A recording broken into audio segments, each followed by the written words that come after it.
As I made my rounds through each hospital room, I spotted someone in the distance. Could it be a family member of the patient who was just rushed in by emergency? I approached slowly and initiated contact. "Is there something troubling you?" The man, who had been looking down, slowly lifted his gaze to meet mine. "My wife was brought here earlier, and this is all new to me. Thank you for your concern," he said with a smile. Something about his smile seemed familiar, but before I could recall where I'd seen it, he stood up and turned away from me. "I need to be strong," he said, his voice quivering slightly. "I've heard that your family member is in stable condition." I began, then paused, puzzled by my own reaction. Maybe it's because I grew up in a facility, but I've never been good at speaking to people I meet for the first time. Whether it's patients or their families, I tend to become too formal. Yet, with this man, words flowed easily. For some reason, I had this feeling that continuing our conversation might lead to something incredible. Whether it was a good or bad feeling, I couldn't say. "If you need anything, the nurse's station is over there." As I was about to return to my rounds, the man stopped me. Could it be Jody? How did he know my name? Staring at me in disbelief, he stepped closer. "Don't you remember? It's been so many years. I've turned into an uncle now." I began to trace my memories back. Could it be me, returning home after work? Passing by a hair salon, I remembered it was almost time to get my hair cut. When was my next day off, I wondered. Always tying my hair up because of work, I found going to the salon more of a chore. No family, no friends. For someone who has lived like me, grooming was never of any interest. Simple, clean. That was all I sought in fashion. Jody, that's my name, but the parents who gave it to me are no longer here. During a family outing in my kindergarten years, they died in an accident. Although I survived, I was treated as a burden by relatives. Never properly clothed or fed. Children listen more than adults think. "Why do we have to take care of her? Our household is already struggling. We can't afford another child." Hearing adults talk like this, I started to feel like I shouldn't exist.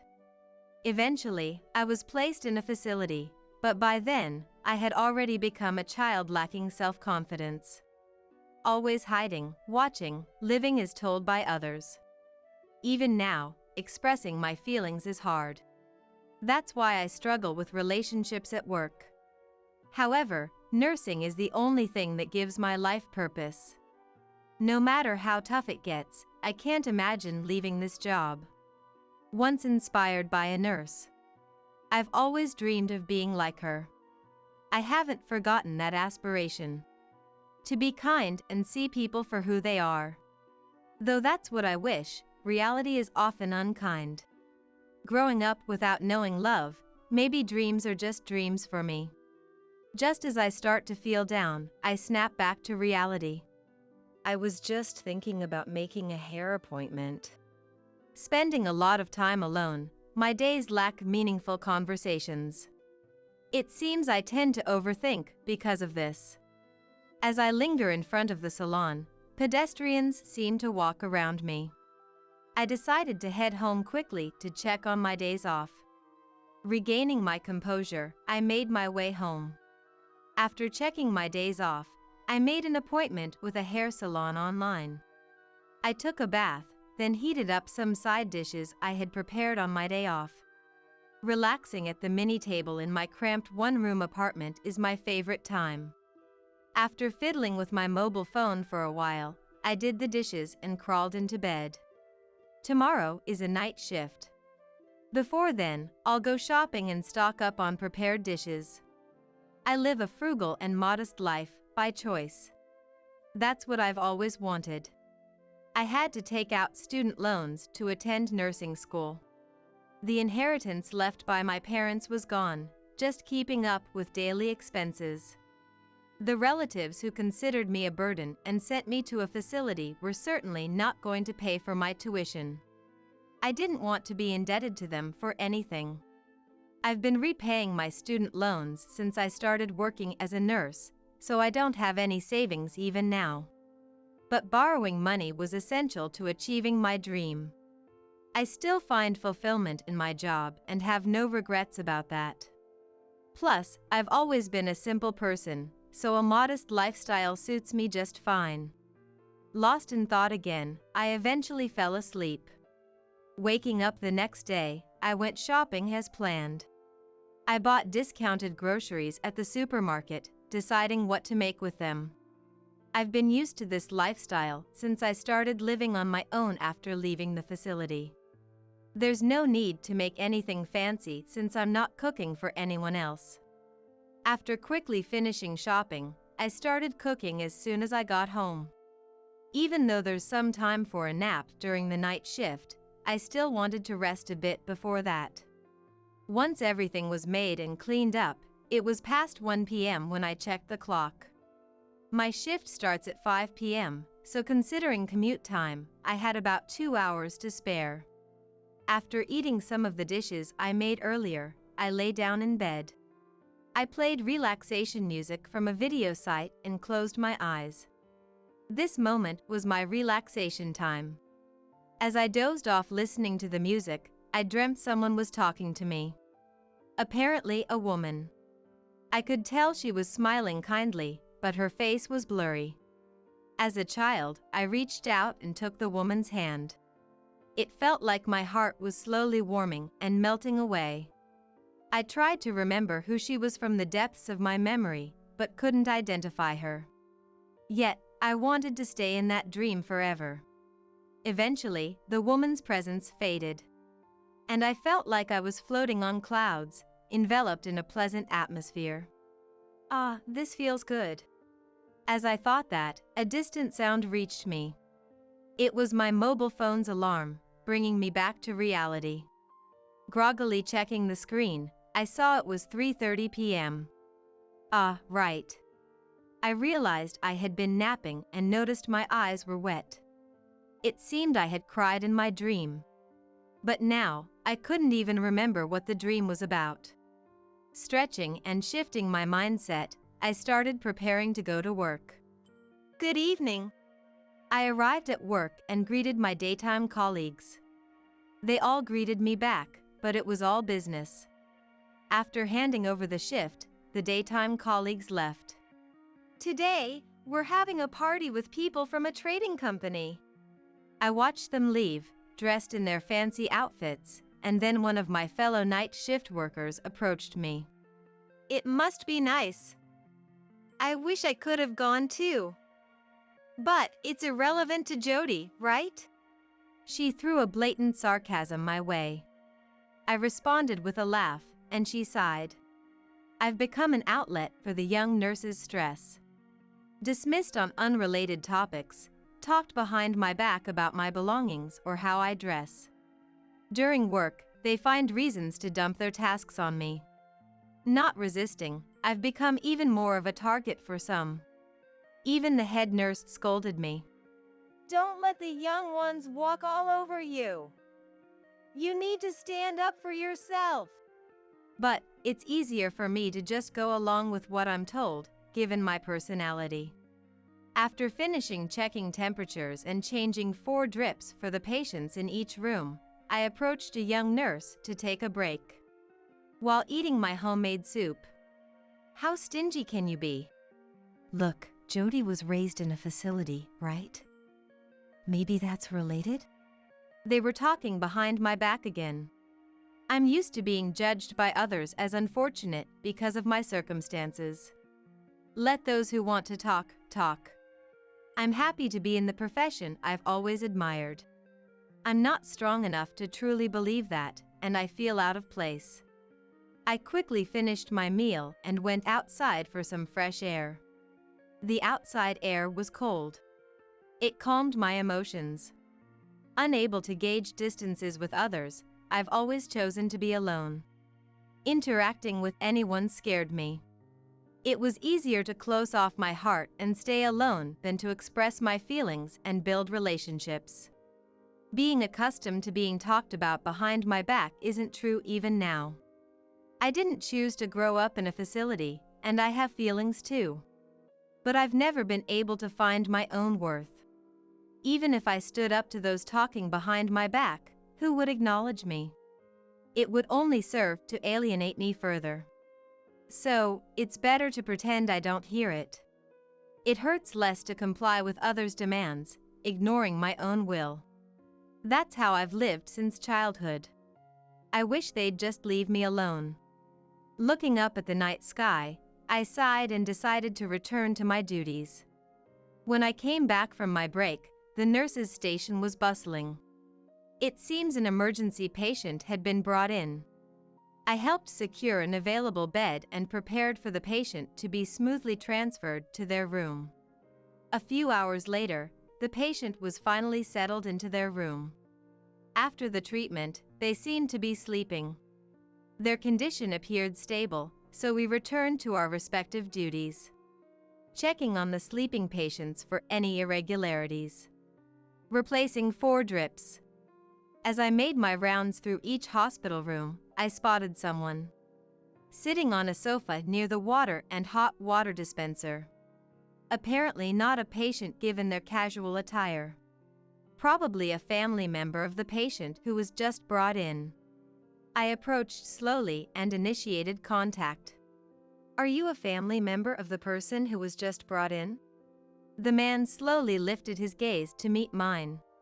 "Is there something troubling you?" The man looked down again, muttering a soft, no," before looking up at me and responding with a laugh.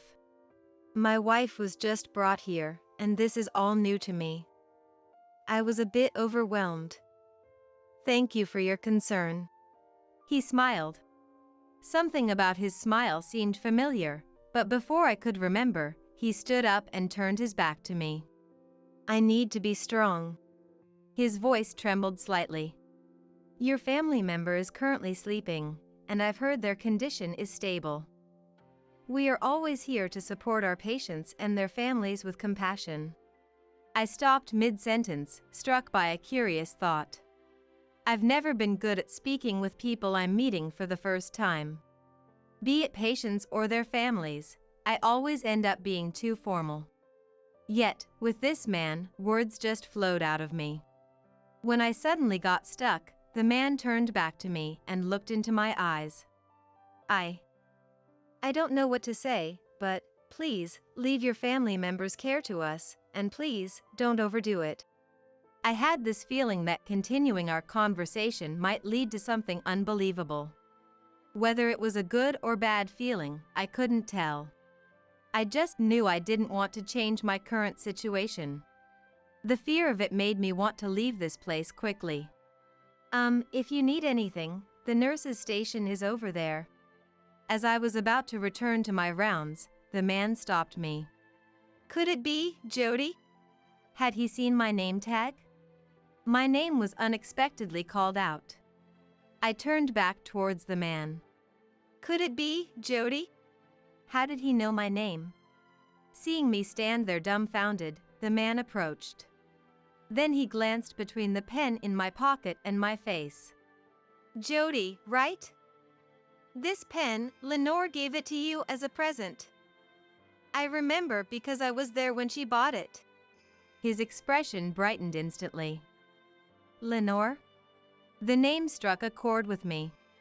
"Don't you remember? How many years has it been? I've become an uncle now." My memory traced back. Lenore. Among the relatives who took care of me, she was the only one who treated me kindly.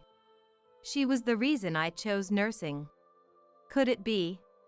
Lenore had a boyfriend at the time, and they often took me out with them. "It's Ethan. We used to hang out together, remember?" Memories of those times started flooding back. Before I was placed in a facility.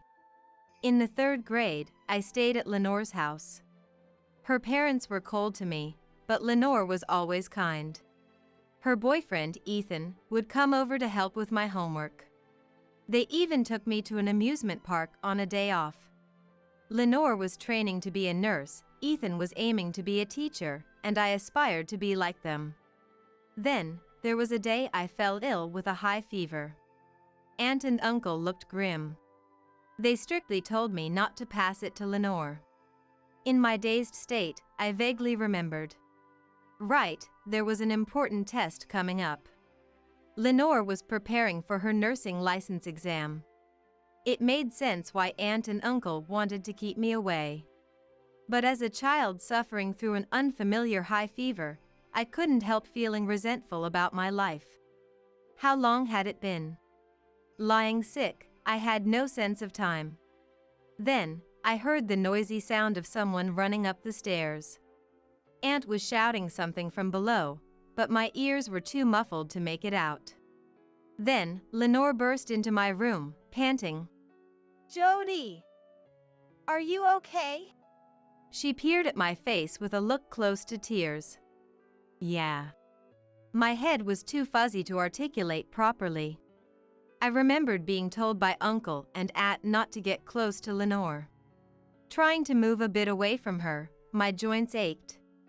Seeing me struggle in the blanket, she said, "It must be hard." And contrary to my feelings, her hand soothingly stroked my head. It felt incredibly comforting. From outside the door, Aunt called out to Lenore. "Lenore! Come out this instant. You know it would be terrible if you caught it, with your exam coming up." Lenore sighed, smiled at me, and yelled back as she opened the door. "Mom, I'm trying to become a nurse."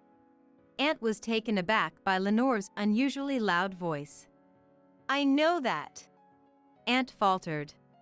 "How can I ignore a child suffering right in front of me? What kind of nurse would that make me?" Her forcefulness left Aunt speechless. "I'll take care of my own health. Let me take care of Jody right now." Perhaps realizing she had been too harsh, Lenore spoke to Aunt in her usual gentle tone. "All right, but don't overdo it." With that, Aunt went downstairs. "Sorry for raising my voice when you're feeling unwell." Lenore was back to her usual self. "Lenore, I'm sorry." I felt guilty for causing an argument with Aunt on my account. And the thought of possibly infecting her with my cold only made my headache worse. "It's okay. Look, I brought pudding for you," she said, taking out 2 puddings from a plastic bag and smiled. "Let's eat them together." Supported by Lenore, I sat up. The cold pudding was a balm to my feverish body, and I remember it being delicious. Lenore, who took care of me at her own expense, passed her national exam and became the nurse she always wanted to be. After Lenore left home, I was moved to another household, so I lost touch. But the kindness and warmth she showed me stayed with me. That's when I started aspiring to be a nurse. To be a nurse who could sacrifice her own comfort to be close to her patients. With that in my heart, I've come this far. Jody? Lost in the revived memories, Ethan's voice brought me back. Sorry. I never thought I'd meet you here." Looking closer, there were indeed traces of the Ethan I remembered. "It's been 30 years, huh?" Ethan's eyes were moist. "When Lenore wakes up, could you let her see your face?" I nodded quietly, and Ethan, reassured, went home to fetch some things for the hospital stay. While on my rounds, I visited Lenore's room. She seemed to be sleeping. But it was definitely her, Lenore. My role model. I never imagined we would meet again like this. I wonder how I appear to her, now that she's awake. A mix of hope and anxiety swirled within me. After finishing my night shift, I went home and took a short nap. I had a hair appointment scheduled for the afternoon. I've been keeping the same hairstyle for years, just trimming my grown-out hair, but this time I decided to change it. Worried that Ethan recognized me, but Lenore might not, I opted for the same hairstyle I had in elementary school. I decided to cut my long hair into a bob. It's been years since I've had my hair this short. My shoulders felt lighter, and somehow, my mood brightened too. The next day at work, I immediately heard the young nurses whispering about my haircut. Some even asked me directly why I cut it, but I just gave a vague response and focused on my duties. Soon, it was time to change Lenore's for drip. Entering her room, Ethan noticed me and gave me a look. Nervously, I approached her. "Lenore, the nurse is here for you," Ethan called out, and Lenore turned towards me. Our eyes met, and my heartbeat quickened. Ah, it was definitely Lenore. I had seen her sleeping face, but now, making direct eye contact stirred something in me. I looked away and started changing the foredrip. "I'm going to change your foredrip now," I said, reaching for the nearly empty bag. "Then, Jody?" she called out in the same gentle voice as back then. Tears welled up in my eyes. "It is Jody." Both Lenore and Ethan smiled warmly. How did you know it was me?" It had been 30 years since we last met, and I had aged into a middle-aged woman. "I heard from Ethan about meeting someone from the past. Plus, there were hints of the old you." I wondered what would have happened if I hadn't changed my hair to how it was back then. Sensing my thoughts, Lenore continued. "It's not just the hairstyle." She glanced at my chest. "I remember that pen well." The pen in my pocket, remembered by Ethan too, seemed to shine. The pen was a cute character-themed one, not really suiting my plain self. It had been the subject of ridicule by my colleagues time and again. "You're so plain, why is that pen the only cute thing about you? It doesn't suit you." Despite the ridicule from colleagues, I never parted with it. It was a precious gift from Lenore, a reminder of my dream to become a compassionate nurse like her. The ink no longer flowed. Yet, I kept it in my pocket as a sort of lucky charm. "Thank you for treasuring it." And Lenore, supported by Ethan, sat up. "To think you've become such a splendid nurse." Tears welled up in Lenore's eyes too. "I'm still far from it. I became a nurse admiring you, but I'm nowhere near good enough." Lenore gently took my hand. "That's not true. Do you remember the promise we made?" I nodded. When Lenore left home, we promised each other. I would become a compassionate nurse like her, and she would remain my nursing idol. We vowed to meet again as nurses. "Thank you for fulfilling our dream of becoming a nurse. I've worked hard too." Lenore shared her journey since then. After starting her nursing career, she returned home only to find I was gone. She had planned to take me in once she was settled. But by then I was moved to another relative's house, and soon after, to another home. It became difficult to track me down, and she regretted it deeply. "I should have taken you with me when I left," she apologized with a sad look. I squeezed her hand back. She then shared about marrying Ethan. They were childless, but she had risen to the rank of nursing director. I was speechless, only managing to nod. Then she pulled out a pen identical to mine from the side table drawer. "I've kept it as a lucky charm too. I always believed we'd meet again." Overwhelmed with joy, I hugged Lenore. Could there have been a moment as heartwarming as this? Ethan gently stroked our backs as we embraced. After finishing Lenore's foredrip change, I returned to the nurse's station, where the head nurse scolded me. "You know better than to bring personal matters to work, especially not as a senior nurse." The young nurses behind tried to stifle their laughter. Indeed, the head nurse was right upon reflection. Seeing my sincere regret, she didn't pursue it further. "If it was such a moving reunion, I won't say more. But be careful going forward." Leaving those words behind, the head nurse returned to her duties. Usually, when I got scolded for making a mistake, I'd feel down and sulk, but for some reason, now I felt motivated to keep trying. I believe this positive feeling came from my reunion with Lenore. After finishing my shift that day, I visited Lenore again as a personal visit. When I told her about being scolded by the head nurse, she laughed. I would have scolded you too. Sorry. Lenore apologized. It was only with her that I could laugh about my mishaps.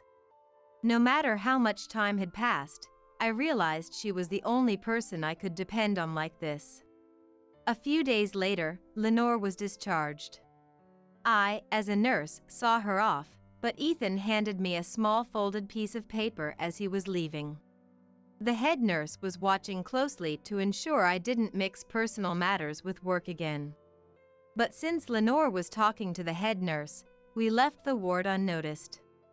During a break, I opened the paper Ethan had given me, which had Lenore's contact information and address. It was written small, "Be sure to contact me." The address was within walking distance from where I lived. How come we never crossed paths, living so close by? I smiled bitterly at fate's mischief. A year later, I was hurrying home from work. Today was Ethan's birthday party. Lenore was waiting with delicious food. Since then, I had started visiting their home often. Ethan had suggested, "Why don't we live together?" But Lenore and I refused.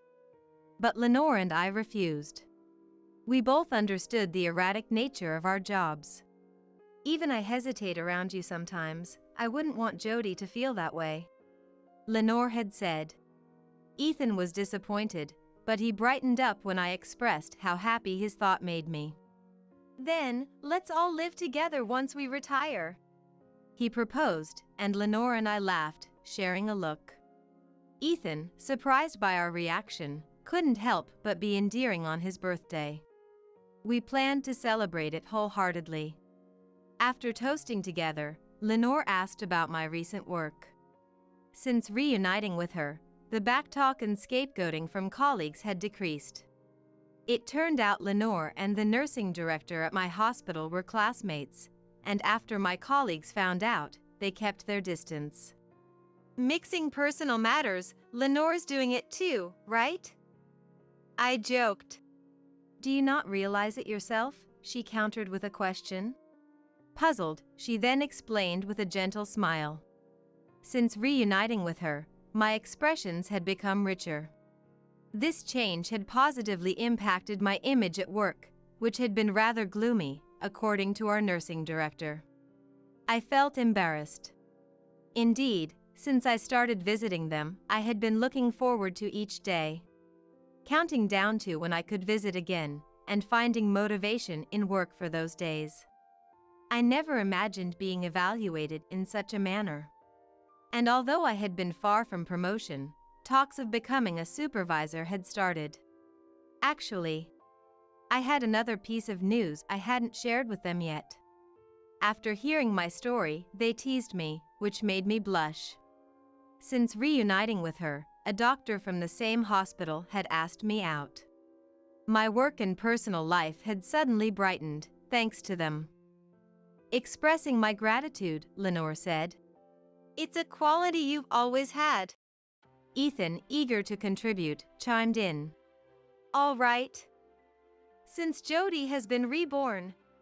Wondering what he would suggest, Lenore and I excitedly focused on Ethan. "Let's make today the birthday of the new Jody." Ethan raised his glass high. Lenore and I followed suit. And we toasted together. "Happy birthday! Thank you so much for taking care of the kids," Margaret, my son's wife, said cheerfully. "Don't mention it. We were looking forward to seeing our grandchildren too." "I'm relieved to hear that. Taking care of the grandchildren is truly a pleasure, isn't it?" Then, with a sly smile, Margaret makes an outrageous demand. "Since it's such a joy to see your adorable grandchildren, I'll be charging $500 per child." You're joking, right? Margaret stops laughing and replies with a serious face. I'm not joking. I'm entrusting strangers with my precious children. It's only natural to ask for a rental fee. Strangers? A rental fee? I felt sad hearing the words that came from Margaret's mouth. Without showing any remorse, Margaret continues. For example, men who don't have girlfriends pay to go on dates with women, right? It's the same thing. My husband, Mark, and I exchanged looks of disbelief. If that's your attitude, we won't be taking care of the grandchildren. Neglecting your parenting duties? This is why the elderly are disliked in society these days. I'm sorry, but I have a plane to catch. Margaret, wait. My name is Elizabeth. With my beloved husband, Mark, I've lived a life of over 40 years, side by side. It's been a journey too complex to describe in just a few words, filled with endless struggles. But I believe these hardships only deepened our bond and made our time together invaluable. We married in our 20s and struggled to have children for a while. Both sets of parents were eager to see their grandchildren, which gradually put a lot of pressure on me. But Mark was always there to support me gently. He cooperated with fertility treatments and would even visit places said to bless couples with children after work. Thanks to his efforts, we were blessed with a son, David, on our 10th wedding anniversary. David was frail as a child, needing constant attention. But Mark did everything he could to support me, making parenting never feel like a burden. David grew up without major illness or injury and became the star of his high school basketball team, showing just how resilient he had become. Although he struggled with his studies, he managed to graduate from college and started working as a salesperson at a well-known electronics manufacturer, where he met and married Margaret at the age of 30. When our first grandchild was born, Mark, perhaps reminded of our struggles to conceive, sobbed uncontrollably. Despite all our hardships, we overcame them together, and now in retirement, Mark and I enjoy a leisurely life. We haven't seen them in a while, but I wonder how the grandchildren are doing? Mark often says, looking out the window with a hint of loneliness. David now has 4 children, and it seems he and Margaret are getting along well, but they're both busy. And opportunities to see the grandchildren are rare. They live far from us in the city center, making visits difficult to arrange. We hesitate to intrude, knowing they're busy, and it might be a bother. Sometimes David calls asking for financial help, understandable since raising 4 children must be costly. The oldest grandchild is starting school next year, isn't he? We need to buy a present. It would be nice if they could come over for a long holiday. I wonder if they're too busy. Every time a children's special airs on TV, we eagerly await the day we can see our grandchildren again. Then one day, we receive a call from David after a long time. Mom, it's been a while. How have you been?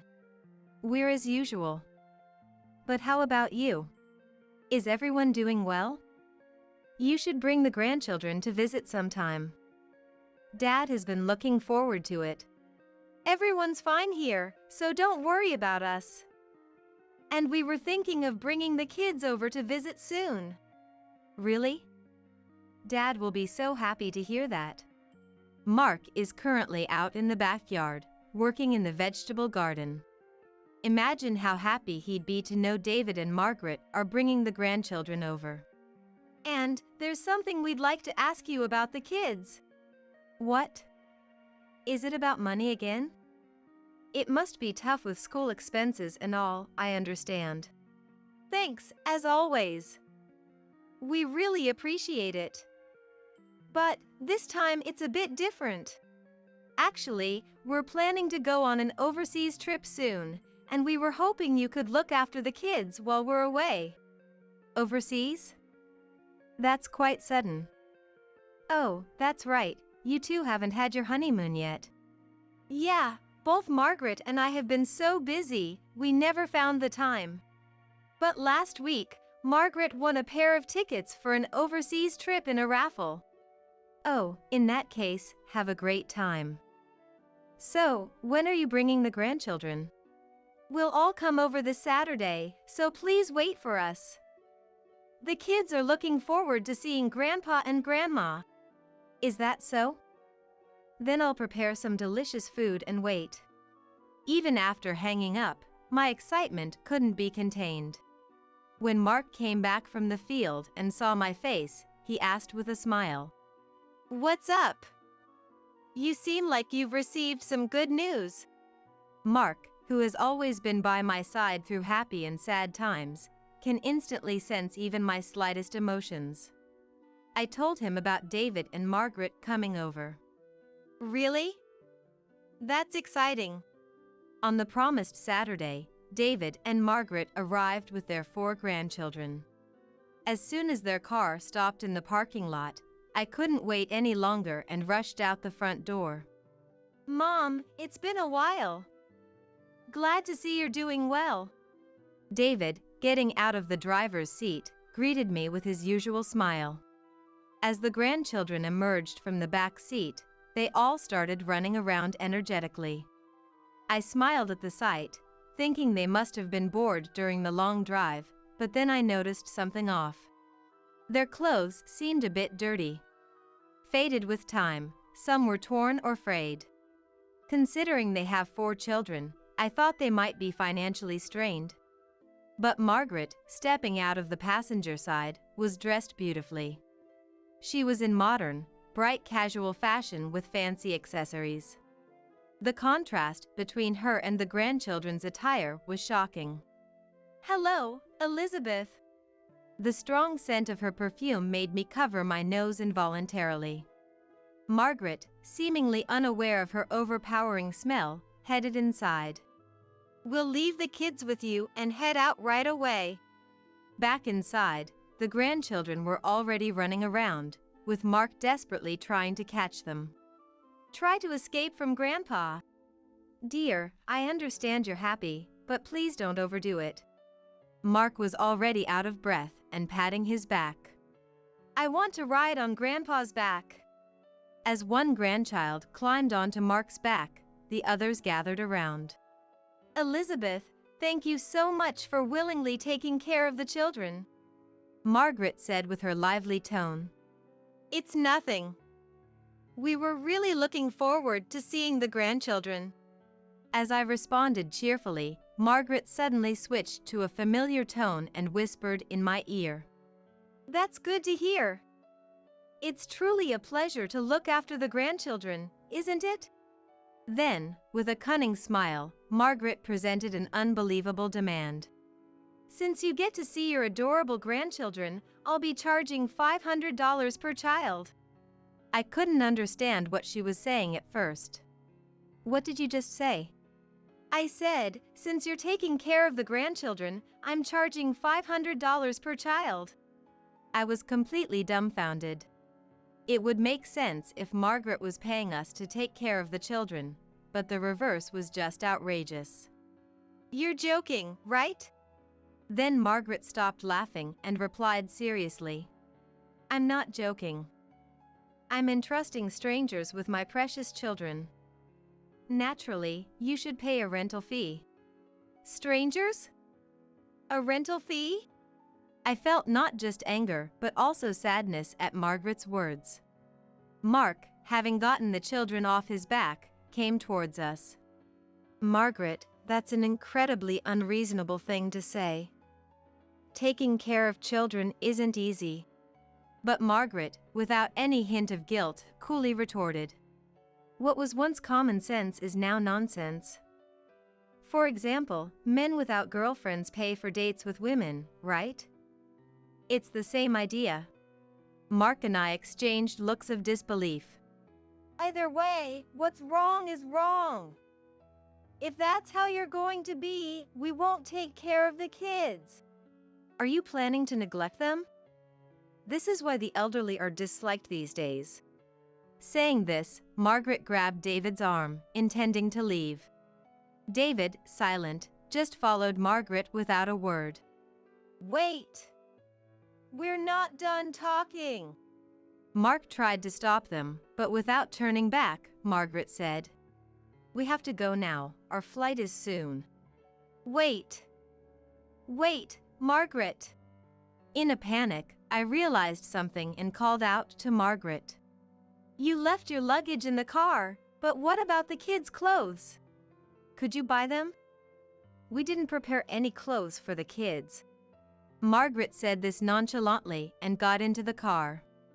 Make sure you send $2,000 in total, $500 for each of the 4 kids, to David by Monday. Saying this, David and Margaret drove off. What was Margaret thinking, not even preparing clothes for the children to wear? We can't let them stay in the same clothes, so we decided to go shopping at a mall far from our home. But I worried whether the 4 grandchildren would stay calm at home while we were gone. I'm worried about leaving them at home alone. I wish someone could go buy the kids' clothes for us. First, try to measure the grandchildren's sizes as best you can. I'll go buy them alone. That would be a great help. Just hang in there a little longer. Be quiet, okay? When Mark scolded them, another grandchild kicked at his leg. You bad kid! I'll show you. Seeing his sibling being scolded, they must have thought they were being attacked by a villain. I wondered how to make them understand we're not the enemy. We could only sigh. Are you sure you'll be okay alone? Call me immediately if anything happens. With that, Mark went off to town. The thought of me, an elderly person, looking after 4 energetic grandchildren alone wasn't without its anxieties. Just when I thought they were quietly playing games in the room, one would suddenly dash outside. When they returned covered in mud after ravaging the crops in the field, I was so frustrated I ended up laughing instead. There was only one set of pajamas David used to wear as a child, so I tried to rush them into the shower. But they resisted and tried to escape the bathroom. Do you take showers every day? Ever since the kids arrived, I had been concerned about a certain smell. Not just their ragged clothing, but a body odor filled the air with slight movement. Removing their clothes revealed them caked in dirt, as if they hadn't showered in days. Thinking of Margaret's stylish attire and strong perfume made me feel helpless. After much struggle, they finally showered, but then the other grandchildren were missing. Hearing the neighborhood dog barking loudly, I went outside fearing the worst and found the grandchildren throwing things at the dog. Stop that! It's not right! Don't you feel sorry for it? But it's really fun. Look, it's barking. I told you to stop. What you're doing is very wrong. Scolding them angrily made the children quiet down. Then they said something I hadn't anticipated. But Mom always does the same thing. We were just imitating her. I was completely exhausted.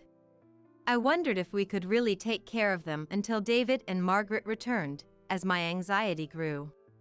Then, Mark returned, laden with bags of clothes for the grandchildren. Are you okay? You look pale, you must be tired. I'll take care of the grandchildren, Elizabeth. You should rest a bit. But I can't just leave it all to you. The children, having forgotten they were scolded, were energetically running around again. Watching them, Mark sighed and said, "Should I take action?" Yes, I think that would be best. Continuing as things are, our strength won't last, and more importantly, it's not good for the grandchildren's education. Because we love our grandchildren, we need to help them become decent people, so I agree with Mark's suggestion. Mark and I took the grandchildren to a boarding school deep in the mountains. It's been a while. We're in your care again. This time it's the grandchildren? They do remind me of David. In truth, when David went through a rebellious phase and refused to attend school, we had placed him in this boarding school. Unaware of the harsh life ahead, The children looked around curiously. On the first day, the grandchildren struggled to wake up past the designated time. Likely because they were used to staying up late playing games. They finally got out of bed when a staff member came to wake them. They hadn't ever tidied up their bedding themselves, so reluctantly, I showed them how at first. Do it like this. You've always seen Mom do it, right? One of the grandchildren shook their head. I've never seen Mom tidy up the bed. Really? So the bed stays like that? I was astounded but not surprised given Margaret's behavior. After waking, they were supposed to gather in the hall. But the grandchildren couldn't stay put and tried to wander off, quickly being brought back by staff. The breakfast was simple, to the grandchildren's dissatisfaction. There's no meat. It's too bland. I want instant noodles. That's not available here, Mark said, and the grandchildren sulkily clicked their tongues but eventually started eating in silence. After breakfast, they had to clean their rooms. Having never cleaned or tidied before, I taught them how to fold their clothes first. Go ahead, try it. The grandchildren attempted to fold their clothes, but initially, they couldn't do it well. However, after repeated tries, they got the hang of it and could fold nearly as well as we could. Dinner also had to be prepared by themselves. The grandchildren showed a sense of accomplishment with their first cooking experience. After dinner, there was a social gathering, and although they were exhausted from the unfamiliar hard work and dozed off at first, by the third day, they seemed to have gotten used to the work. If you treat others with consideration, good things will come back to you manifold. The children listened intently to the staff's words. Don't make the weak suffer or cause them pain.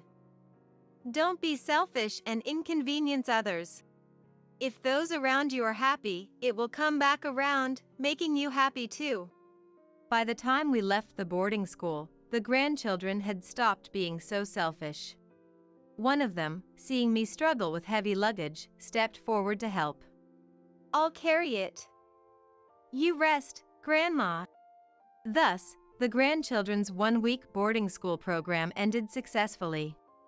On the way home, I noticed many missed calls from David on my mobile phone. Margaret and he must be enjoying their trip abroad. Thinking this, I cheerfully called back, and it was Margaret on the line. What's going on? We've been waiting, but there's been no payment. Margaret was ranting irritably on the phone. There was poor reception at the boarding school, so we hadn't been in contact. I remembered Margaret demanding that we send $2,000 by Monday before they left for their trip. Why are you so upset? Is something wrong? Given her insistence on money before they left, it seemed they planned to enjoy their trip with our money from the start. Now that their plan fell through, David and Margaret appeared to be in trouble. Don't joke around. Make sure you transfer $2,000 today. Margaret's commanding tone irritated me. I couldn't help but wonder if that was the proper way to ask for something. I have no intention of giving you money, so enjoy your trip and don't forget souvenirs for the children. That's ridiculous. What you're doing is no different from theft. If you want to sue, go ahead. I doubt the police will bother with something like this, and you'll only embarrass yourself. Just so you know, Margaret, I have no intention of supporting you and David anymore. And I will ensure the inheritance goes directly to the grandchildren. We're the ones looking after the children. Supporting us is also for the children's sake. Wait a minute. What are you thinking, Mom? David, having snatched the phone from Margaret, spoke in a frantic tone. This is something Dad and I decided together. We're tired of financially supporting you. From now on, fend for yourselves. Responding to David's panic, I spoke in a calm, instructive tone. Don't be ridiculous. I can't believe you'd say something so cold. Margaret apparently took back the phone. Her condescending remarks resumed. You always said how much you love the grandchildren. Supporting us is also for their sake. You were happy when David was born, weren't you? Through the fertility treatments and the difficult birth, I've heard. Yet, you're willing to abandon David, your own child, after all that pain? Remember, supporting us is for the sake of your adorable grandchildren. Let me talk to her. Mark, who had been silently listening, took over the phone. You really have some nerve. Are you and David even parenting properly? Their clothes are tattered, and they hadn't been showered, had they? There was silence on the other end, with no comeback. I took the phone back from Mark and spoke my mind to Margaret. Children grow up watching their parents. Their bodies might grow on their own, but empathy for others must be taught. Come on, Mom. This isn't the time for such discussions. We really need money right now. Stop being childish, don't depend on us forever. As I scolded him over the phone, one of the grandchildren tugged at my sleeve. There's no need to pay.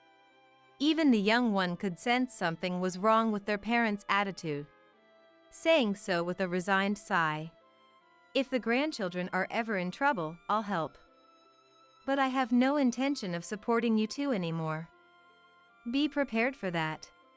With that, I unilaterally ended the call. I gently stroked the head of the grandchild who looked up at me worriedly, and they smiled back. Although they said they'd be away for 2 weeks, David and Margaret returned earlier.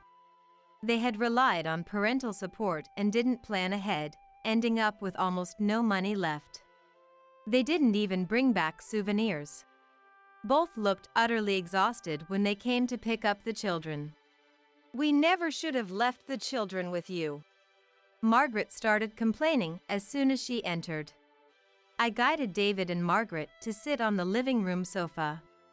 As I mentioned on the phone, are you really taking care of the children? Their clothes were torn, and they hadn't been bathed. This is clearly neglect. Neither David nor Margaret could find the words to respond. We handed over the grandchildren for the time being, but soon we heard rumors. The children were always seen in the same clothes, and neighbors complained about the smell. Sometimes, Child Protective Services visited David and Margaret's apartment. Eventually, the rumors of neglect reached the executives at David's company. In line with recent social awareness, the company called David in for a warning to prevent further issues. Afterward, we revised our will as we told David and Margaret, leaving 90% of the inheritance to the grandchildren and the rest to David and Margaret. The grandchildren, perhaps suited to the boarding school, have since become calmer. They visit us, politely greet us, and even volunteer to wash dishes after meals. Lately, they've been helping us with gardening, sharing everything from school stories to their dreams. Apparently, they don't trust their parents and have never consulted them about anything. Grandpa, Grandma, take us to the beach this summer break. The grandchildren asked with sparkling eyes, and I smiled back.